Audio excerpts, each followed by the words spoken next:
Imagine a tiny sliver of land, kissed by the Mediterranean, steeped in history.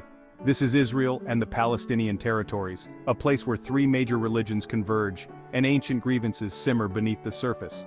Jews, Christians, and Muslims all lay claim to this sacred ground, their narratives interwoven over centuries. For Jews, it's the land of their forefathers, Abraham, Isaac, and Jacob, the promised land flowing with milk and honey. Christians revere it as the birthplace of Jesus, where he walked, taught, and ultimately was crucified. And Muslims hold Jerusalem as their third holiest city, where the Prophet Muhammad ascended to heaven. This potent mix of faith, history, and longing makes for a volatile cocktail. Add to that the rise of nationalism in the 19th and 20th centuries, and you have a recipe for conflict that has simmered for generations. As anti-Semitism surged across Europe in the late 19th century, a movement arose among Jews, Zionism. Its goal? To create a Jewish state in their ancestral homeland, a safe haven from centuries of persecution. Theodor Herzl, a Jewish journalist from Vienna, became the movement's leading voice. He argued that only a Jewish state could guarantee the safety and dignity of the Jewish people. His words resonated with many, and Jewish immigration to Palestine, then under Ottoman rule, began to increase. This influx, however, created friction with the Arab population already living there. Land purchases by Jewish organizations, often from absentee landlords, displaced some Arab farmers and fueled resentment. The seeds of future conflict were being sown. Enter the British, stage left, with their usual flair for muddling international affairs. After World War I, the Ottoman Empire crumbled, and Britain was given control of Palestine under a League of Nations mandate. Their task? To prepare Palestine for eventual independence. Simple, right? Not quite. The British found themselves caught between conflicting promises made to both Jews and Arabs. In the 1917 Balfour Declaration, they vowed to support the establishment of a Jewish homeland in Palestine, while simultaneously assuring Arabs of their own self-determination. Talk about playing both sides? It's no surprise that this balancing act proved impossible, and tensions between Jews and Arabs intensified under British rule. Fast forward to 1947. The British, exhausted and exasperated, threw their hands up and announced their withdrawal from Palestine. The United Nations stepped in, proposing a partition plan, dividing the land into two states, one Jewish and one Arab. The Jews accepted the plan, albeit reluctantly, seeing it as the best chance for statehood. The Arabs, however, rejected it outright, arguing that it robbed them of their land.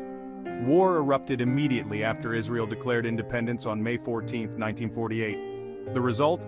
A decisive victory for Israel, who expanded their territory beyond the UN-designated borders. Over 700,000 Palestinians fled or were expelled from their homes, becoming refugees in neighboring Arab countries. This mass displacement, known as the Nakba, or catastrophe in Arabic, remains a deeply traumatic event in Palestinian memory.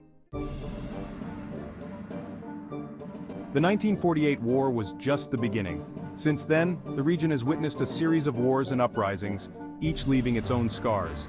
There was the 1956 Suez Crisis, the 1967 Six-Day War, which saw Israel capture the West Bank, Gaza Strip, and Golan Heights, and the 1973 Yom Kippur War. These conflicts entrenched Israel's military dominance but did little to resolve the underlying issues. In the late 1980s, a new form of Palestinian resistance emerged, the First Intifada, a mass uprising characterized by boycotts, demonstrations, and stone-throwing protests. This too was met with force by Israel, further deepening the cycle of violence and mistrust. While peace talks sputtered on and off, more on that later, a new point of contention emerged: Israeli settlements. Encouraged by successive Israeli governments, Jewish communities began to sprout up in the occupied West Bank, a move deemed illegal under international law. These settlements, seen by Palestinians as land grabs, further complicated the prospects of a two-state solution. In response to Palestinian attacks, Israel began constructing a separation barrier in the early 2000s. This barrier, a mix of fences, walls, and checkpoints, effectively cuts off many Palestinians from their land and livelihoods. Israel argues it's necessary for security. Palestinians view it as a land grab and a symbol of their confinement. Now let's talk peace. or rather, the elusive pursuit of it. Over the decades, numerous attempts have been made to broker a lasting solution. There was the Camp David Accords in 1978, which led to a peace treaty between Israel and Egypt, but not a resolution for the Palestinian issue, the Oslo Accords in the 1990s, which raised hopes for a two-state solution, only to see them dashed by violence and mistrust. And countless other initiatives, all ultimately falling short. Why such a dismal track record? Well, it's complicated, a recurring theme here. Both sides harbor deep-seated suspicions, fueled by decades of violence and broken promises. Hardliners on both sides reject any compromise, and the issue has become deeply politicized. Finding the political will for peace, it seems, remains as challenging as ever. So, what's next for this troubled land? The truth is, no one knows for sure. The two-state solution, once the internationally accepted framework for peace, seems increasingly distant.